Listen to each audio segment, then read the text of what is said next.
നമസ്കാരം. നമ്മുടെ ഈ ആഴ്ചയിലെ നക്ഷത്രഫലത്തിലേക്ക് എല്ലാവർക്കും സ്വാഗതം. അപ്പോൾ ഇന്ന് നമ്മൾ നോക്കാൻ പോകുന്നത് ചതയം നക്ഷത്രക്കാരെക്കുറിച്ചാണ്. വരുന്ന ആഴ്ച, അതായത് ഡിസംബർ 21 മുതൽ 27 വരെ നിങ്ങൾക്ക് എങ്ങനെയായിരിക്കും? നമുക്ക് വിശദമായിട്ട് തന്നെ നോക്കാം. ചതയം നക്ഷത്രക്കാർക്ക് ഈ വരുന്ന ആഴ്ച ശരിക്കും ഒരു നിർണായക സമയമാണ്. കാരണം 100 നക്ഷത്രങ്ങളുടെ സംഗമമെന്നാണല്ലോ ചതയം അറിയപ്പെടുന്നത്. അപ്പോൾ അതിൻ്റെ ഒരു പ്രതിഫലനം ഈ ആഴ്ച ഉണ്ടാവാം. അതായത് ചില പ്രധാനപ്പെട്ട മാറ്റങ്ങൾ നിങ്ങളുടെ ജീവിതത്തിൽ വരാനുള്ള സാധ്യതയുണ്ട്. അപ്പോൾ ഈ മാറ്റങ്ങളിൽ നല്ലതും ഉണ്ടാകാം, ചിലപ്പോൾ നമ്മൾ ശ്രദ്ധിക്കേണ്ട കാര്യങ്ങളും ഉണ്ടാകാം. എന്തൊക്കെയാണ് ആ ഗുണദോഷഫലങ്ങളെന്ന് നമുക്ക് നോക്കാം. ഓക്കെ, അപ്പോൾ നമുക്ക് ആദ്യം തന്നെ കരിയറിൻ്റെയും പൈസയുടെയും കാര്യങ്ങൾ എങ്ങനെ ഉണ്ടാവുമെന്ന് നോക്കാം. ഈ ആഴ്ച നിങ്ങളുടെ തൊഴിൽ, സാമ്പത്തിക മേഖലകളിൽ രാഹുവിൻ്റെ ഒരു സ്വാധീനം അത് കുറച്ച് ശക്തമായിരിക്കും. അപ്പോൾ അവസരങ്ങളും ഉണ്ടാവും, കൂടെ കുറച്ച് ശ്രദ്ധയും വേണം. നോക്കൂ, ഈ ആഴ്ച നിങ്ങളുടെ പ്രൊഫഷണൽ ലൈഫിന് ഒരു 2 വശമുണ്ട്. നല്ല വശം എന്താണെന്ന് വെച്ചാൽ, നിങ്ങൾ IT-യിലോ അല്ലെങ്കിൽ റിസർച്ചിലോ ഒക്കെ ജോലി ചെയ്യുന്ന ആളാണെങ്കിൽ അടിപൊളി സമയമാണ്. പുതിയ പ്രോജക്റ്റുകളൊക്കെ കിട്ടാനും അത് വിജയകരമായിട്ട് ചെയ്യാനും സാധിക്കും. പക്ഷേ ശ്രദ്ധിക്കേണ്ട ഒരു കാര്യം എന്താണെന്ന് വെച്ചാൽ, പ്രത്യേകിച്ച് ചൊവ്വ, ബുധൻ ദിവസങ്ങളിൽ കൂടെ ജോലി ചെയ്യുന്നവരുമായിട്ട് വെറുതെ ഒരു തർക്കത്തിന് പോകാതിരിക്കാൻ നോക്കുക. പിന്നെ സാമ്പത്തികമായി നോക്കുകയാണെങ്കിൽ പെട്ടെന്നുള്ള ചെലവുകൾ വരാൻ സാധ്യതയുണ്ട്. അതുകൊണ്ട് തന്നെ സ്റ്റോക്ക് മാർക്കറ്റിലൊക്കെ ഇൻവെസ്റ്റ് ചെയ്യുമ്പോൾ വളരെയധികം ശ്രദ്ധിക്കണം കേട്ടോ. ഈ ആഴ്ചത്തെ ഏറ്റവും പ്രധാനപ്പെട്ട ഒരു സാമ്പത്തിക ഉപദേശം ഇതാണ്. ഇത് ശരിക്കും ശ്രദ്ധിച്ചോളൂ. മറ്റൊരാൾക്ക് വേണ്ടി ജാമ്യം നിൽക്കുകയോ അല്ലെങ്കിൽ ആർക്കെങ്കിലും പണം കടം കൊടുക്കുകയോ, ഈ രണ്ടും ഈ ആഴ്ച ഒഴിവാക്കുന്നതാണ് ഏറ്റവും നല്ലത്. കാരണം അത് പിന്നീട് ചിലപ്പോൾ നമുക്ക് തന്നെ ഒരു തലവേദനയായി മാറിയേക്കാം. അപ്പോൾ അതിലൊന്ന് ശ്രദ്ധ വെക്കുന്നത് നല്ലതായിരിക്കും. ശരി, അപ്പോൾ തൊഴിലിൻ്റെ കാര്യം നമ്മൾ പറഞ്ഞു. ഇനി നമുക്ക് കുടുംബജീവിതത്തിലേക്കും ബന്ധങ്ങളിലേക്കും വരാം. അവിടെ കാര്യങ്ങൾ എങ്ങനെയുണ്ടാകും? കുടുംബത്തിൻ്റെ കാര്യത്തിൽ പേടിക്കാനൊന്നുമില്ല. പൊതുവെ സമാധാനപരമായ ഒരാഴ്ചയായിരിക്കും. പക്ഷേ ഒരു ചെറിയ കാര്യം ശ്രദ്ധിക്കാനുണ്ട്.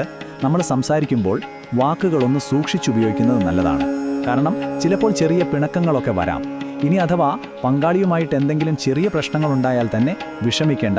ഈ ആഴ്ചയുടെ അവസാനമാകുമ്പോഴേക്കും അതെല്ലാം ശരിയാകും. പിന്നെ കല്യാണം കഴിക്കാത്തവർക്ക് നല്ല വാർത്തയുണ്ട്.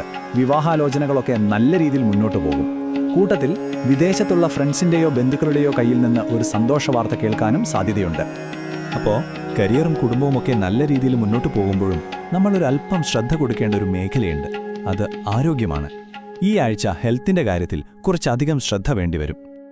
അപ്പോൾ എന്തൊക്കെയാണ് ആരോഗ്യത്തിൻ്റെ കാര്യത്തിൽ നമ്മൾ ശ്രദ്ധിക്കേണ്ടത് അല്ലേ? നമുക്ക് നോക്കാം.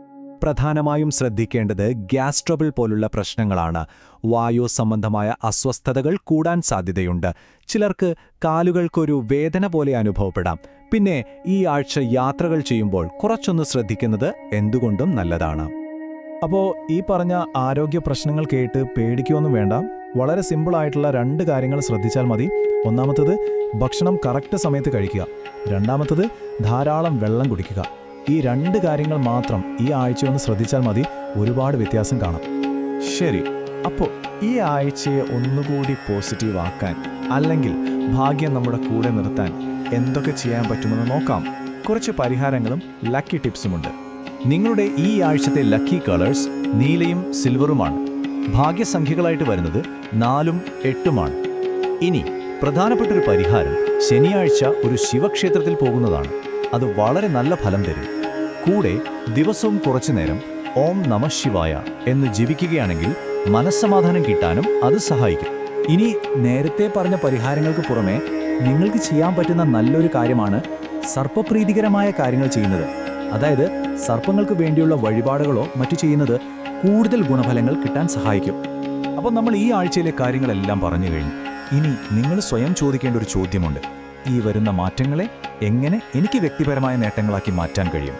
കാരണം അവസരങ്ങളും മുന്നറിയിപ്പുകളും ഇപ്പോൾ നിങ്ങളുടെ കയ്യിലുണ്ട്. അത് ശരിയായി ഉപയോഗിച്ചാൽ വരുന്ന ആഴ്ച നിങ്ങൾക്ക് ധൈര്യത്തോടെയും ആത്മവിശ്വാസത്തോടെയും നേരിടാം. എല്ലാവർക്കും നല്ലൊരാഴ്ച ആശംസിക്കുന്നു.